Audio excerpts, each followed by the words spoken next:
life's too short to be drinking shitty beer.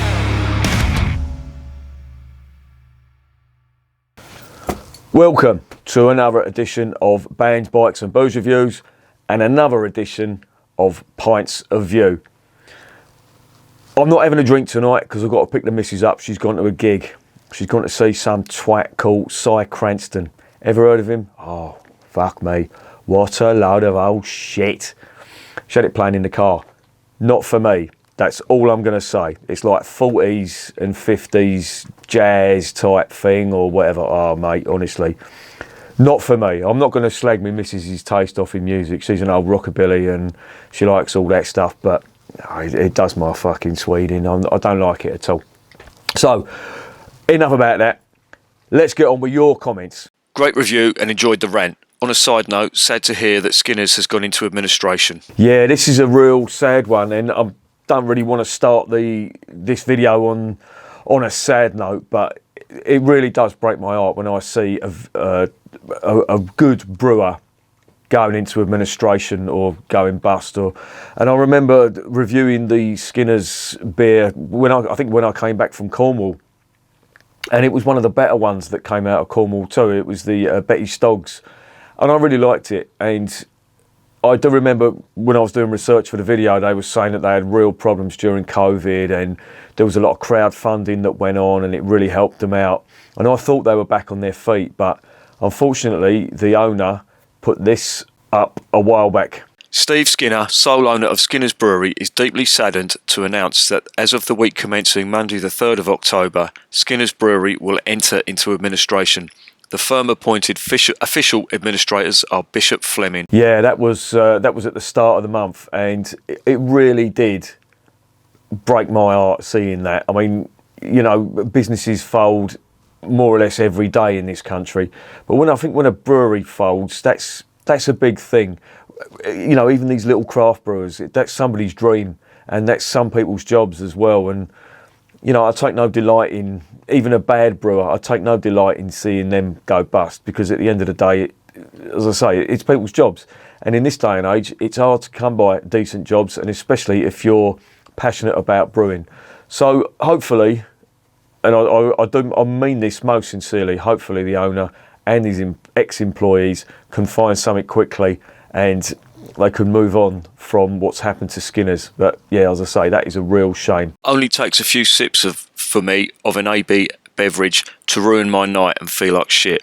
So we'll not argue with your score of 0.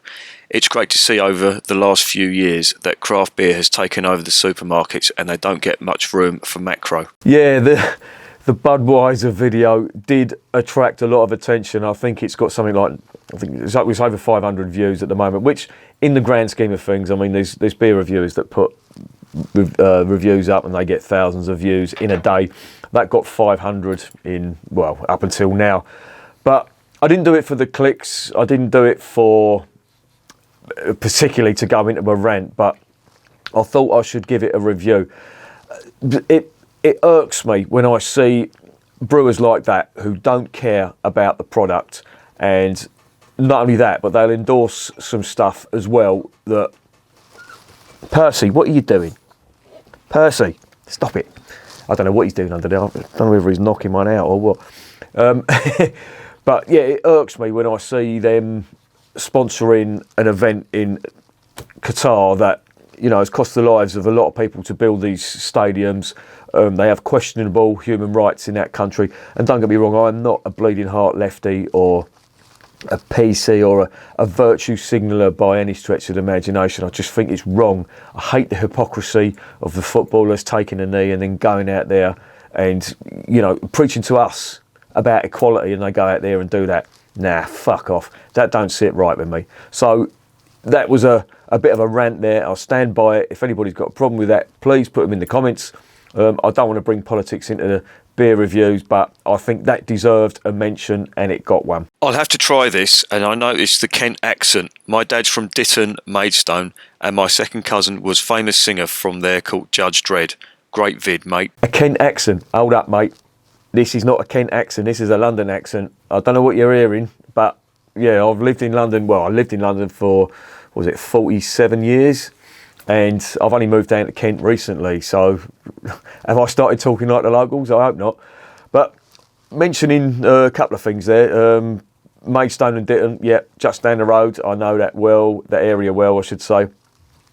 And Judge Dredd, of course, being an ex-skinhead, I am well aware of Judge Dredd, and surreal moment with Judge Dredd, not particularly pertaining to him, but I was in, where was it? Lanzarote, I think it was, and I was walking past a bar and somebody was doing that Big Ten on karaoke, and it shocked me because they were singing it in a northern accent. Yeah, surreal to say the least. Nice review, mate. Good to watch when you get enthusiastic about a beer. I haven't had this, but will stick it on my shopping list when I see it. Regarding the vintage ale, I ended up ordering some from Fuller's Direct. Never had a vintage ale before, so bought a few different vintages. One thing I will say is the 2022 has a much shorter best before date, only 5 years compared to 10 on previous years. I know this means nothing with these ales, just found it strange. I ended up buying a 2020, 2021 and a few 2022s. Edited to add, I haven't noticed any difference in the beers since Asahi Sale, which is a nice rarity these days. Another beer to try if you haven't already, Samuel Smith's Chocolate Stout. Very nice. Yeah, the Fuller's Vintage Ale. Unfortunately, I was unable to get hold of some this year. I probably will do what you've said and just go direct to Fuller's and get it from there. I think it's a little bit more expensive, and to be honest, I hate doing that because I'd rather just get it from a supermarket. I know it may be, well, it's more or less the same price, but I like just having the beer and bringing it home. I don't like risking it with the post office and stuff like that. I've had a few beers that's come through from House of Trembling Madness and Beers of Europe as well, and they've been smashed on arrival, and it's just a pain in the arse. And you know, your whole crate is dripping with beer and broken glass, and of course I've got the dogs here. And if I bring it in the house, I've got to get rid of it immediately. And yeah, it's just a pain in the arse. But I'm not saying that's a regular occurrence from Beers of Europe and House of Trembling Madness. I should make that clear. But I'd rather just get it from the supermarket. But again, Fuller's Vintage Ale is probably one of the best beers I have ever tasted. And that was, I'm going on the 2021 there. And I left that for, I think it was for about 6 months. And it really was superb. And I think the recipe changes a little bit every year. And what you'll get in this year may be a little bit different from 2020. And of course, if you leave it in the bottle to condition a little bit more, then it's going to taste different. But I urge you, no matter where you are, I urge you to try and get hold of some of this stuff because it is fantastic. Yes, it's a 330ml bottle and you will pay a reasonably hefty amount for it, but it is worth it, believe me. So check that out.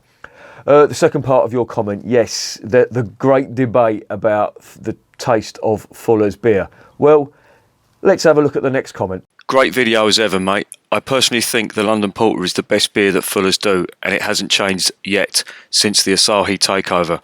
Must say though that when you said you hadn't noticed a change in Fuller's beer since the takeover, I have to respectfully disagree.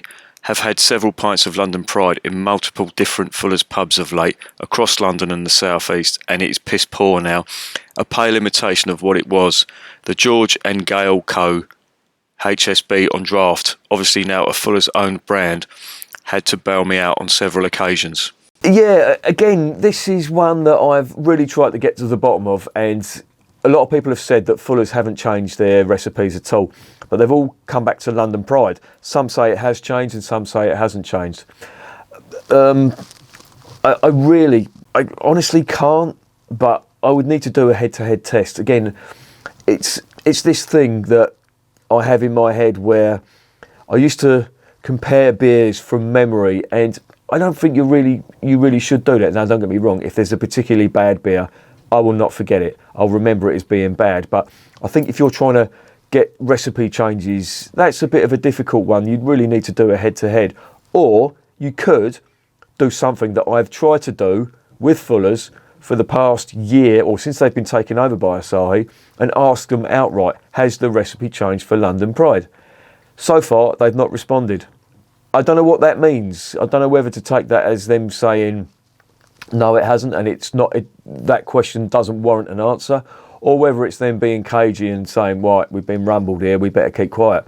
But all I will say is I still like London Pride. It's a great beer. The last time I had London Pride that I remember was in February this year, and I've had a couple of bottles since, and I'm not going to compare the bottles and the cask stuff because they're two completely different beers. One is full of fizz and it comes out of a bottle, obviously, and the other is on cask, which can vary from pub to pub. But you did mention the HSB. That's a really nice pint, and if you ever go to a Fuller's pub, yes, you should be trying all the fare that they've got. They've usually got ESB on there, and then that is a go-to for me as well. If I ever see that in a pub, I'm straight on that. But if you can see it, and there's a pub in London, King's Cross Station, called the Parcel Yard, and you have to go upstairs to it. If you want to hunt it down, just look for all the fucking idiots that are doing Harry Potter. You know, the platform 9 3/4. It's full of them fucking bellends. Just walk past them, call them a bunch of twats as you're going past, and then walk up the stairs, and that's the Parcel Yard. The beer is always good in there, I find, and I think they still do HSB, which is a great beer, and it's one of them beers that you really should try. But again, London Pride, try it. The last time I had London Pride, I thought it was great. I had 5 or 6 pints of it. It was at a funeral, actually. It was after a funeral, and I thought it was great. So again, I'm going to reserve judgment. And I'm going to press Fuller's again for an answer on this, because we as consumers, I think, deserve to know. If they've changed the recipe, that's fine, as long as it's still a good beer. But I think not telling the customers and just changing it anyway, I know it goes on, but I think it's a little bit underhanded if you don't come clean. But there you go, that's just my opinion.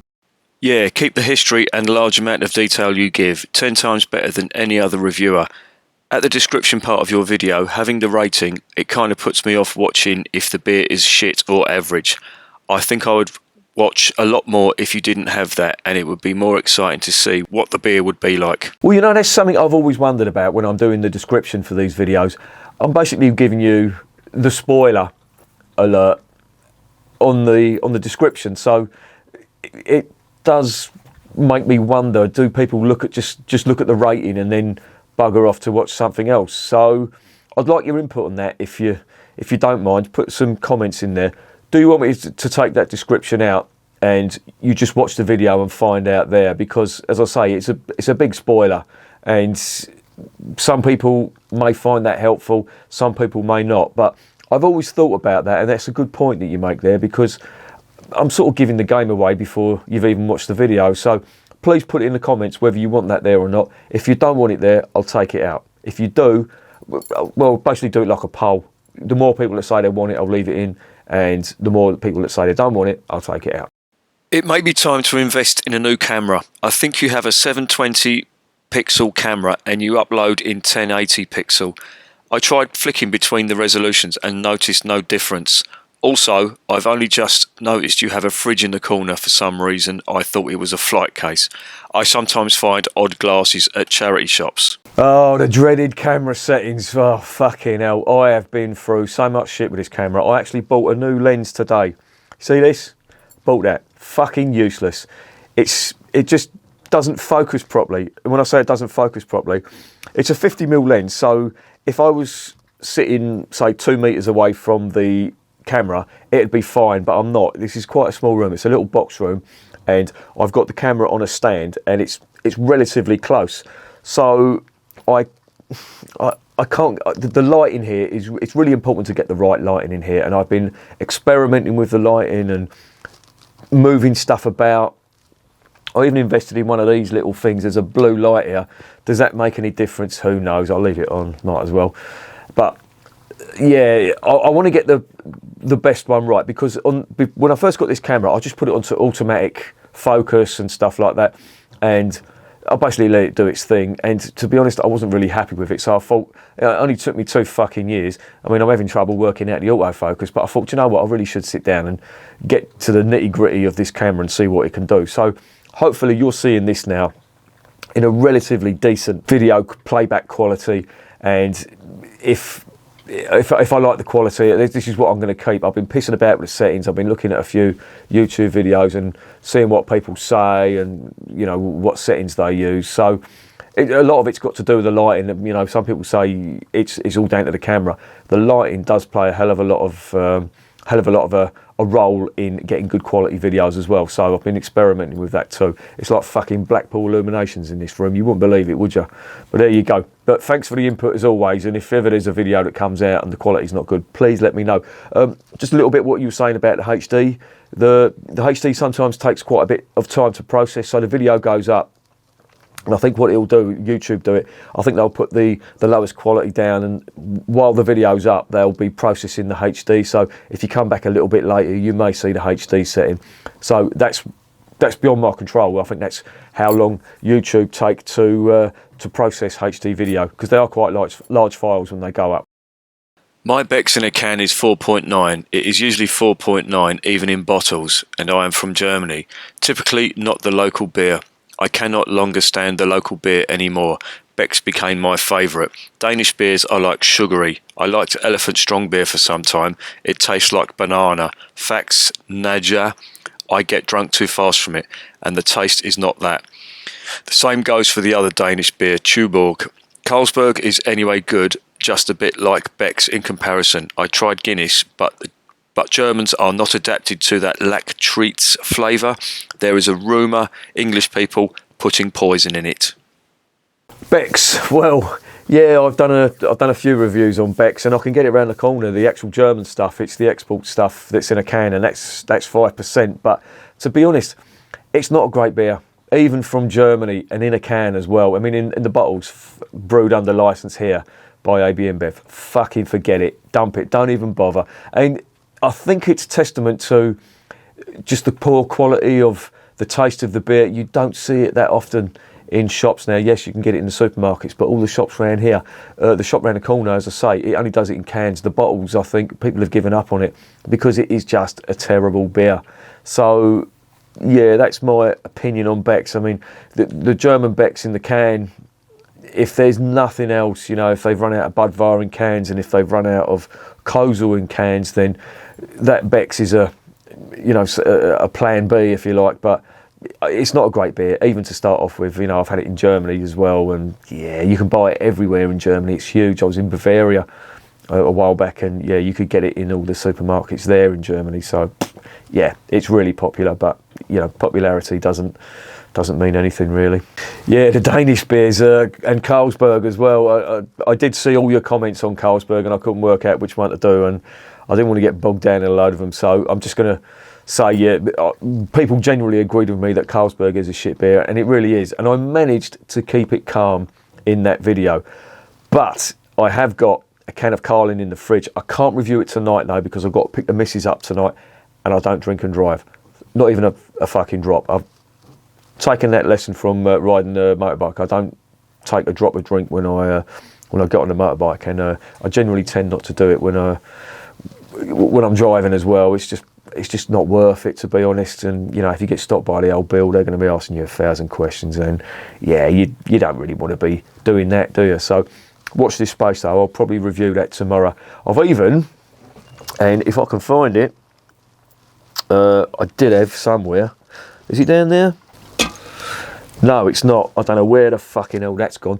But I did have a Carlin glass, and a mate of mine stole it. And his attitude was, if you're going to charge me £6.50 for a Carlin, I'm keeping the fucking glass. And that's what he did, and he gave it to me. It's one of them nucleated glasses. That's why I never use it. I don't like them nucleated glasses. I think if you need them to keep the fizz going in your beer, and then yeah, and I find that them nucleated glasses as well, when you take the first mouthful, it's really, really fizzy. And I do remember once, years ago, when I drank Erdinger, first started drinking Erdinger, somebody gave me a nucleated glass, and I poured Erdinger into it, and the fucking lot went everywhere. So yeah, don't drink out of nucleated glasses if you can help it. But yeah, the Carlsberg video, that did generate quite a lot of interest as well. So thanks for that. Thanks for the views.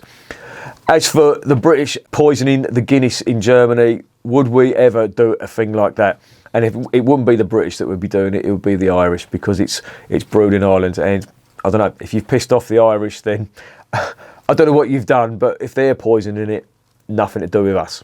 I wonder if they only used a very small amount of American hops, but put it on the cover as a marketing technique. I've noticed many beers recently are portraying themselves as craft beers when they're actually traditional styles. I drank a really nice proper English ruby ale the other day, but I was very nervous as it was called a red ale and mentioned American hops. Bit sad that breweries are starting to have to do this, and it was already hard enough to buy an IPA that was actually an IPA and not an American pale ale without this. Glad to see this was a good one, and we'll have to look out for it.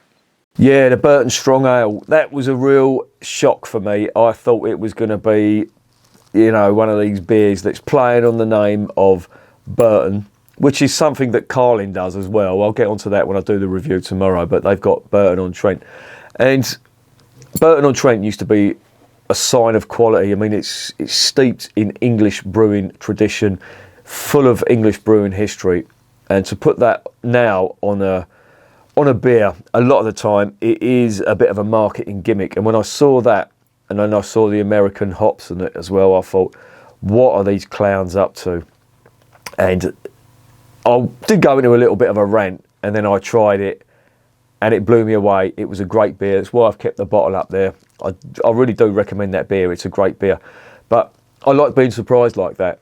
I think it's. I think it makes me realise that I should sometimes keep my bigoted views on beer in check and not judge a book by the cover, as the old saying goes. But yeah, that was a really good one for me. I really did enjoy that beer, and unfortunately I went down to Morrison's to try and get some, and I don't know whether somebody in Kent is watching my reviews, but they cleared out all the stuff, but they didn't clear out the double Maxim, which I had a few bottles, and it was only £1.35. Fucking bargain. And I found out they use Kent hops in there as well, and that would explain why I was getting notes. It's very similar to Spitfire. They're very, very distinctive Kentish, earthy, and very herbal hops that I find that was in the double Maxim, and I also tasted it in Spitfire as well, and it was really nice. As I say, that double Maxim was a great beer if you ever see it, and of course if you're living up in Tyne and Wear, I imagine it's quite easy to get hold of, but down here not so. But yeah, it's a great one. Really enjoyed it. Don't know whether they're going to have it again, but I'm going to keep an eye out for it. I really did enjoy that one. Esmatron 1916 Overkill. Another perfect day and no remorse if allowed for me. Would be great to hear you do a Judas Priest top 5, please. Yes, you are allowed no remorse, because I had that in my top 5 as well. Orgasmatron, what an excellent album that was. I bought that when it came out. A friend of mine, Steve, he bought that first and played it to me, and I loved it. And I thought it sounded a lot different to the other Motorhead albums that I'd heard before. And I thought when I heard No Remorse that the 4 new tracks, that was going to be a taste of what they were going to sound like. But Orgasmatron had a bit of a weird guitar sound, which was a little bit different, but I love it. I think Orgasmatron is a great track. It's fantastic. And yeah, it's a good album. I wouldn't say it's in my top 5, but I like it. And as for the Judas Priest top 5, I've been working on that, and that will be up very shortly, or shortly I should say, not very shortly. But yeah, it was quite difficult for me because I do like Judas Priest, and it's a difficult one to try and get your top 5 albums, because they did go through a bit of a strange phase in the mid-80s. I think they were trying to compete with all the hair metal bands, and some of it wasn't great, but some of it I thought was excellent. So yeah, it was difficult for me. I'm gradually honing down my top 5 Priest songs. As soon as I've done that, I'll get my arse into the studio and I will give you my Judas Priest top 5. Also, Slurpy Dave, how you doing, mate? He suggested doing a Deep Purple top 5, and why I didn't think of that, I do not know. But the Deep Purple one is coming up too, and boy, do I like Deep Purple. Bands, Bikes and Booze Reviews, glad you like them. Guess our music taste is pretty similar, but you actually lived all this stuff. I have to make do with YouTube recommendations and the feeling of being born too late. These times were fun. In today's world, everything, including music, is made of soulless plastic and blandly corporate. Speaking of born too late, do you think some Vitus carry the flag of early Sabbath successfully? I am obsessed with Dave Chandler's guitar tone. Absolute bliss. A lot of people say this to me, that, you know, especially when I go to gigs or when I'm talking about music, and a few of my mates, I've got a few older mates who are into the music as well, and they say, oh, you know, you lived through the 1980s and it must have been great. Let me tell you about the 1980s. The 1980s weren't this rosy little picture that everybody paints on it, you know, and they have these 80s themed nights. What I remember from the 80s was very, very fucking miserable. Growing up in Tottenham as a young teenager in the early 80s was pretty daunting, and most of the people, the older people that I knew at the time, nobody had work. And there's a great film out, and it was by Mike Leigh, and it's called Meantime. And it stars Tim Roth and Phil, what's his face from Quadrophenia. You know the fella who played the lead role. He's in it, and I think Gary Oldman's in it as well. Gary Oldman plays a skinhead, but they captured perfectly what the 1980s were like. They were grim. Everybody was skinned. Yeah, the music was great if you could afford to go to the gigs. And I'm not saying, oh, you know, it was all doom and gloom, but money was tight. Jobs were hard to come by. You know, it was a very austere time. It was Thatcher's Britain. I left school at 15 in 1986, and I had no qualifications or nothing, and really struggled to get a job. And I spent 2 weeks. My mum was on my back for the whole 2 weeks to get a job. She said, "You're not going to sit around the house," and rightly so. I think it's a good thing. She instilled that work ethic into me. But I did find a job within 2 weeks, and it was a shit job. It was basically working in a cash and carry. And I lasted 2 weeks and got sacked. I don't know whether I've told you the story, but I sort of moved from shit job to shit job until I got into the building game. But the 1980s, yeah, there were some great venues, no doubt about it, and there was some great music at the time, but it was a very violent time as well. You know, people talk about, you know, violence on the street now. It's, you know, you could, if you looked at someone who you didn't dress right, you could get a pasting, and it was good, but it also had its downside. It wasn't all rosy. A lot of people, you know, like you mentioned in your comment, saying that everything's plastic and, you know, music all sounds the same. Well, yeah, you could say that.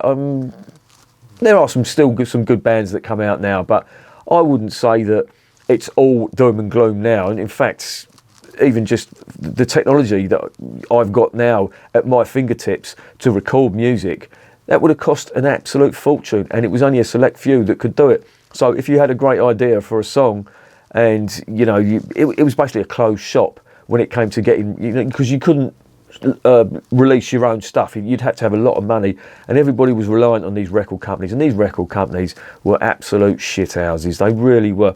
And I am so glad the demise of the record company has come about. So it's no more a closed shop, and you don't have to look a certain way. You don't have to do what the record company says. You don't have to produce a commercial single for them to make money on. Fuck you. I think artists have got a lot more control over their music now, and that's one good thing. So it swings and roundabouts. Everybody looks back at the 80s with rose-tinted glasses, but it wasn't that great. As for St. Vitus, well, yeah, I never really got into them. I thought they were a poor imitation of Sabbath when I first heard them, and you know, the thought of an American band trying to, you know, mimic Black Sabbath, for me was, at the time when I first heard them, I just thought, nah, it's not on. So I sort of gave them a wide berth. But Fritz, you being a German, you should listen to a band called Cadaver if you don't already. They're a really good band, and they, in my opinion, they sound like Sabbath to a T, and they get it right as well. The sound of early Sabbath, you know, the doom, the stoner rock, whatever you want to call it, Cadaver do it really well. So again, check them out, and they're German as well. So you don't need to go too further afield. And I think they're still playing live now. So even if you wanted to go and see them, I'm sure they're playing dates in Germany. But yeah, check them out. Highly recommended. Hi mate, those sales figures are shocking. People need education lessons for beer, for fuck's sake. Stella, in my opinion, is undrinkable. It's absolutely awful. The unfiltered is okay. I really liked it when it first came out, but when you session it, it gets kind of sickly. It's very sweet. I haven't fancied it for a while. Mr. Ronald, how are you, mate? An early subscriber and beer reviewer as well. Check out his channel. He's got a few beer reviews on there, worth checking out. Yeah, the top selling beers, honestly, I really do despair, because I'm not blaming the people. I mean, people will buy what they're served up, but I think that top 10, if you haven't seen it, that was on a previous video. It was shocking. And naturally the best-selling beer was Stella. And I don't know, if you drink Stella now as your regular drink, there's better beer out there. There really is, and you don't need to be punishing yourself. And you make a good point about the Stella Unfiltered. In the can, I did try it again afterwards, and I remember thinking, maybe that wasn't that great. And yes, I don't think I could session it again either. But I don't find the need to. As long as I can get Budvar in a can, or I can get Kozel in a can, or even, you know, if I go to Morrison's, I can get Warstein, I can get Hofbrau. You know, there's so many better beers out there, and you don't need to be punishing yourself with this crap. I would ignore the best-selling beers because I don't think you're going to change certain people's minds. If people want to drink Carlin, if people want to drink Stella, people want to drink Foster's, people want to drink Desperados even. Who the fuck drinks that shit? But if they want to do that, then that's fine.